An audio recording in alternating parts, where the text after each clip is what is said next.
As a Thunder fan, it felt really good seeing OKC become one of the most proactive teams during the 2022 NBA draft after selecting a total of 3 first-round lottery selections together with 1 second-round pick. With Shai Gilgeous-Alexander and Josh Giddey pretty much already having established themselves as the team's backcourt of the future, it totally made sense for OKC to finally surround those guys with a solid interior presence as well as some high upside wing players who can contribute on both ends of the floor, which is actually something that the Thunder were able to accomplish on draft night by selecting 7-foot Gonzaga unicorn Chet Holmgren with the 2nd overall pick, as well as by picking late lottery guys in 6'10" two-way French forward Ousmane Dieng from the NBL and 6'6" versatile guard Jalen Williams from Santa Clara. Then later in the 2nd round, the Thunder also grabbed 6'10" Arkansas big man Jaylin Williams, who's a guy that also brings a lot of versatility while playing both the power forward and center positions. Well, all these newly drafted players definitely bring varying skill sets to the team, but one thing I noticed is that each one of these guys have at least a 7-foot wingspan. Another thing is, OKC's lottery selections are all guys who can put the ball on the floor, make great passing reads, create their own shot, and defend multiple positions, which even makes it more apparent that OKC's rebuild is clearly focused on acquiring guys with terrific positional size, high basketball IQ, and some real two-way skill level. Well, sure, we have yet to see how these new players translate such abilities at the NBA level, but I think it's very obvious that those same exact abilities are the most important ones that an NBA player needs to have, most especially in a league which looks like it's trending towards positionless basketball for a good part of the future. So what's good everyone, it's Real Balls here, and today I'll give my own perspective on the Chet Holmgren draft decision, and we'll also look into the games of OKC's 2 other lottery selections in Ousmane Dieng and Jaylin Williams, and why selecting all these players is a big win for the OKC Thunder's future. But before we move on, if you guys happen to enjoy the content, please make sure to hit that like button or to click that subscribe button. It only takes a second of your time, but it would be much appreciated. So let's get to it.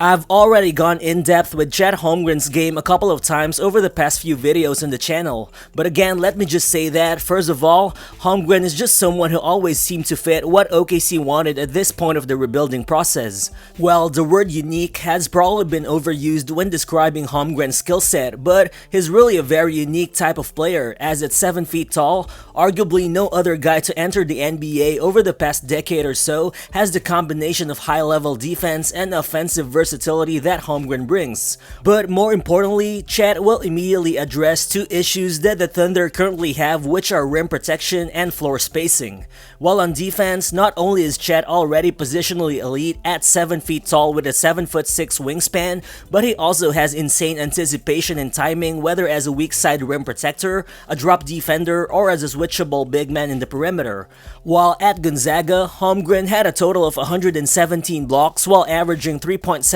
a game, both of which ranked as the 4th highest marks in college basketball. Plus, he also held opponents to 31% shooting when defending them in isolation plays. Basically, Chet is just a rare hybrid of length, footwork, and agility who I think right from day one in OKC will already be able to defend all types of screen coverages while also being able to block shots both from a stationary position or out of chase down situations. But then, things get even more interesting when looking at his offensive game, as Holmgren can also shoot, put the ball on the floor, and make passing reads quite well. Well, here's the thing, with Shai Gilgeous-Alexander leading the NBA in drives per game last season, and with Josh Giddey being able to dish out any kind of pass imaginable on the floor, it became a necessity for OKC to have not only a good starting big man, but a starting big man who can either pick or pop off screens at a really high level. But now, they have exactly that type of guy in Holmgren, who as a 39% 3-point shooter in college was able to shoot off the catch, out of dribble handoffs, or even in transition. Aside from that, Chet also shot 84% at the rim, which is the best mark in college basketball, as he routinely scored coming out of the dunker spot and out of lob passes using his size and verticality. Overall, this guy is primed to be the ultimate play finisher that OKC has been looking for, who could ultimately be the connecting piece to unlock the full potential of the SGA and Josh Giddey tandem. While sure, there's still gonna be talk about how his 195-pound body body will limit his defensive ability, especially when guarding the paint. However, watching his film actually tells you otherwise, as you can see that Chet really battles in the post. You go into his chest and he's gonna go right back at you with his length and toughness. But most importantly, in OKC, he will have all the time to add some frame and muscle while still being utilized in a lot of versatile lineups, which I think should help him neutralize his physical disadvantages at least early on in his career. Plus, the thing is, on the offensive end, how are defenses going to guard Holmgren in return anyway? Cause while his 3-point shooting, rim finishing, and grab and go ability are already impressive for a guy his size, Chet has also displayed glimpses of tough shot making ability in the half court while in college. Here, Chet receives the ball at the top of the key. You see him attacking the closeout before beating his man with a spin move as he ultimately finishes the play with a nice dunk. Then here, Chet deals with another closeout from the perimeter. You can see him backing down Jalen Duren a little bit in the post before he finishes with a beautiful 15-foot turnaround jumper. Well, it's not hard to see that given some time to develop his half-court shot making and given the benefit of playing on the wider space of the NBA floor, Chet Holmgren could really become an unguardable 7-footer who has the potential to be a legitimate NBA-level offensive hub. That, together with his already elite defensive abilities, tells us that once he eliminates all the questions regarding his frame, Holmgren could really become a star for the OKC Thunder. But if you consider Holmgren to be a risky selection, then you probably might think the same about 6'10" French forward Ousmane Dieng, who OKC grabbed by acquiring the 11th pick in the draft. While Dieng's production in his lone season in Australia's NBL was quite up and down. He only averaged around 9 points, more than 3 rebounds, and more than 1 assist, while shooting only 39.8% from the field and 27% from 3 in around 21 minutes per game. However, watching his film and looking at the physical tools, at 6'10" with a 7-foot wingspan, I really think Zhang offers more upside than any other 19-year-old from the 2022 draft class. First, I think Zhang's ball handling and playmaking ability, especially going downhill, are already quite remarkable, as he's very fluid with the ball in his hands, has got a good feel for the game, and I especially like the fact that he really makes a lot of high-level passing reads that typical 6'10" guys aren't able to make. Just like here, Zhang brings the ball down court and you see him using the ghost screen, which gives the impression that he's about to make a pass to the roll man, but as the defense collapses, he makes the advanced read and throws a nice cross-court pass to the open shooter on the corner. Then here, in a pick-and-roll play, Zhang uses the screen to gain leverage going downhill, but right there and then, he immediately recognizes where the open man is, and he wastes no time dishing out the nice one-handed whip pass to the corner. Well, I definitely think Zhang has the actual makings of a real NBA level point forward, but more than that, I think he's also got some real upside as a legitimate shot maker. Well, he's not an above the rim player, but he's still able to use his ball handling craft and nice touch to score usually off floaters or to create space for some difficult step back 3-pointers. And while his scoring still isn't the most prominent part of his game as reflected by his inefficient shooting percentages, still I think you gotta love that Zhang was able to improve his play throughout the course of the year in Australia, which could be seen when comparing the numbers from the first and second half of his season stats in the NBL. Cause looking at it, you'll see that during his last 11 games of the season, Zhang shot a respectable 48.4% from the field and 35.7% from 3, which shows just how much the game has slowed down for him and how he became much more in control as the season went on. And I think how he was able to adapt to the pace of a pro league at 19 years old definitely offers a lot of optimism when projecting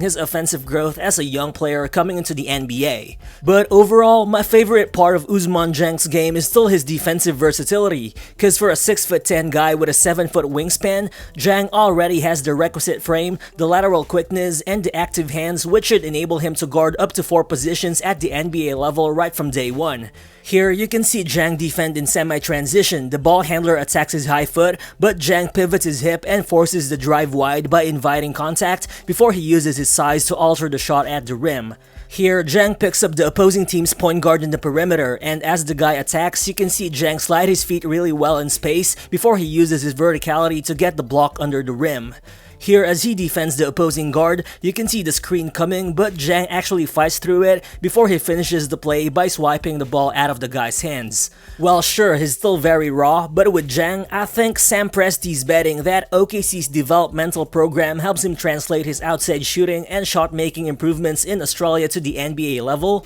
cause if that happens, I think the sky's the limit for the guy's offensive game cause he already processes on-court actions and reads the floor at such a high level. Add in his his defensive versatility, and it becomes easy to project Ousmane Dieng becoming the ultimate type of two-way threat who's most valued in today's NBA. But while Sam Presti has typically targeted younger and more raw talent in the past, Jalen Williams out of Santa Clara is a 3-year college player who impressed a lot of NBA scouts by averaging a well-rounded 18 points, more than 4 rebounds, and more than 4 assists in his junior year. Standing 6'6" with a 7'2" wingspan, J-Dub already looks like an NBA-ready player who can either slide in as a guard or as a wing, making him a really versatile addition to OKC's current roster. On the offensive end, he's already a tailor-made fit with the Thunder's existing backcourt because of his intelligence and craft as a playmaker, which I think shines the most when he dishes out some precise pocket passes out of ball screen situations. Here, after receiving the handoff, Williams takes a sharp angle off the screen, and as he notices that 3 defenders are focused on the pick-and-roll action, he makes the advanced read and makes the pass to the weak side cutter instead. Again here, J-Dub tries to create something off the pick and roll. The defense ices him, but you can see how he's able to position himself in order to dish out the precise pocket pass to his rollman. Well, without a doubt, this guy's playmaking is already good, but there's definitely more to his game, as Williams is also someone who can score on all 3 levels quite well and good volume. This past season, he shot almost 40% from 3 on 3.2 attempts, 80% from the free throw line on 4.3 attempts, and 51.3% overall from the field. First of all, Williams is already a good outside shooter, especially coming off the catch, wherein he's able to shoot comfortably whether it be from a standstill or even out of movement. Overall, J-Dub shot an elite 48.4% of his catch and shoot 3-point attempts during his final year in college, which makes him look like the perfect wing shooter alongside SGA and Josh Giddey. But that's not all. Put the ball in his hands and he'll definitely make something happen. Even though he's not someone who's gonna explode off the dribble in one-on-one situations, he's still very capable of torching defenders using his tight handle, his shifty footwork, and his great size around the basket. This is why Williams was able to shoot a highly efficient 66.7% at the rim in his final year in college, while displaying the ability to be a 3-level scorer who can constantly get to his spots. Here, J-Dub uses the pick to start the attack. Now facing the drop coverage near the paint, he catches Holmgren with a head fake before he finishes with the left-handed scoop at the rim. Here in isolation, Williams starts by driving to the right. He doesn't have an angle, so he snatches back, but then he goes for another quick cross as he finally gets the step on his man before making the tough finish. Lastly, in the defensive end, Williams did average 1.2 steals and half a block per game, and while you might think that he should have averaged more with his 7'2" wingspan, the thing is, watching his film, you would see that the guy is totally capable of playing out in space to defend most guards and wings quite well. Sure, the lessened offensive load he will have in the NBA could definitely pump up his defensive numbers, but just the fact that he's able to guard all 3 perimeter positions should already make him a fixture in multiple lineups in OKC. That, combined with his already well-rounded offensive game, I think should make J-Dub another plug-and-play guy coming off OKC's bench right from day one. Overall, it's been a really good draft for the OKC Thunder, and more importantly, the franchise now has a solid foundational big 3 in SGA, Josh Giddey, and Chet Holmgren. And with lots of cap space, together with several other young players waiting to pop, I think Oklahoma City's bright future may finally start to take shape next season. So thank you guys if you made it this far into the video, and as always, feel free to share your thoughts in the comment section below and hit that like or subscribe button if you haven't yet. Again, this is Real Balls, and I'll see you on the next one. Peace.